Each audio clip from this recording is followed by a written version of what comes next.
इंदौर की परंपरागत गैर के संचालकों की आज कलेक्टर कार्यालय पर बैठक रखी गई और इस बैठक में पुलिस कमिश्नर और सभी पुलिस अधिकारी सहित गैर के संचालकों को दिशा निर्देश और कानून व्यवस्था बनाए रखने के लिए निर्देशित किया गया। इंदौर में रंग पंचमी पर निकलने वाली परंपरागत गेर के चर्चे विदेशों तक है और यही कारण है कि गेर में विदेशी मेहमान भी आते हैं। विदेशी मेहमानों के साथ साथ महिलाएं भी गेर देखने के लिए आती है। ऐसे में उनकी सुरक्षा एक अहम मुद्दा है। इसी को लेकर आज कलेक्टर कार्यालय में बैठक का आयोजन किया गया और इस बैठक में मेहमानों की मेहमान नवाजी के अलावा महिलाओं के साथ होने वाली छेड़छाड़ को रोकने के लिए कई तरह के दिशा निर्देश दिए गए। कलेक्टर ने गैर संचालकों को एक क्रम से गैर निकालने और आचार संहिता में राजनीतिक पार्टियों के चुनाव चिन्ह को इस्तेमाल न करने की हिदायत दी। वहीं विदेशी मेहमानों के आने की संभावना को देखते हुए गैर मार्ग पर आने वाले घरों के लोगों से बात कर विदेशी मेहमानों के ठहरने की बात की गई, जहां से वो गेर को देख सके।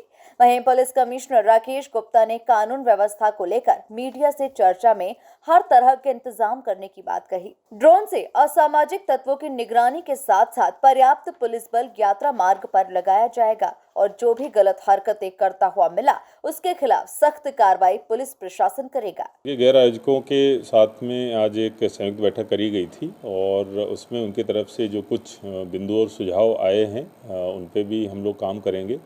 बहुत ही हर्षोल्लास के साथ में लेकिन शांतिपूर्ण ढंग से गैर निकाली जाए, इस हेतु हम लोग प्रयासरत हैं। चूँकि आचार संहिता भी प्रभावशील है, इसीलिए किसी तरीके के राजनीतिक चिन्हों का उपयोग न हो ये भी ध्यान में रखा जाए, ये भी बैठक में बताया गया है। कुछ क्रम को लेकर परिवर्तन है जिस संबंध में सभी आयोजक सहमत थे, इसलिए एक क्रम भी जो है वो किया गया है, चेंज किया गया है।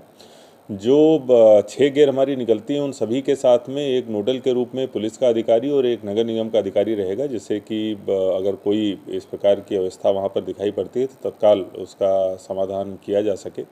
हम लोग सीसीटीवी और ड्रोन का भी काफ़ी उपयोग करेंगे और अगर कोई ऐसा व्यक्ति, जैसा पूर्व में घटनाक्रम हुआ था कि कोई चाकू के साथ में एक व्यक्ति देखा गया था, अगर इस प्रकार की कोई घटना पाई जाएगी तो सीधा उसका एनएसए किया जाएगा, रासुका किया जाएगा, ये भी बैठक में निर्देश दिए गए हैं।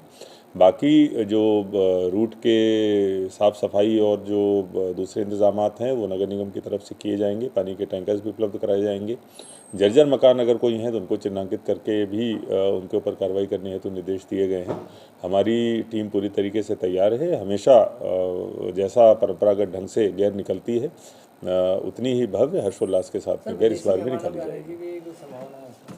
देखिए, अभी हम लोग जितने भी रूट पर कुछ इस प्रकार के घर पड़ते हैं जो अपना स्थान देने को तैयार हैं, जहां पर आके व्यक्ति देख सकें, इस हेतु विकल्प एक ज़रूर लेके आ रहे हैं और इस हेतु सबसे बात भी करी जाएगी, आइडेंटिफिकेशन भी किया जाएगा।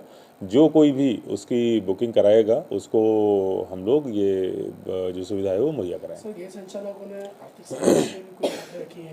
देखिए, अनुदान हेतु मांग करी गई है, क्योंकि अभी आचार संहिता प्रभावशील है, अतः अभी ये नहीं हो सकता है। इस मांग को आगामी वर्षों के लिए अवश्य ही प्रयास किए जाएंगे। प्रशासन के द्वारा गैर समिति का सबकी जो रूट तय मार्ग पे चर्चा होना थी। कोई चाहता था कि हमारी गेर पहले निकले, कोई चाहता कि हमारी गेर पहले निकले, तो लेकिन हमारा कहना था कि जो परंपरागत मार्ग है और जो परंपरागत गेरें हैं, जो उनका मार्ग डिसाइड है और जो उनका समय निर्धारित है उसी समय निर्धारित में निकले।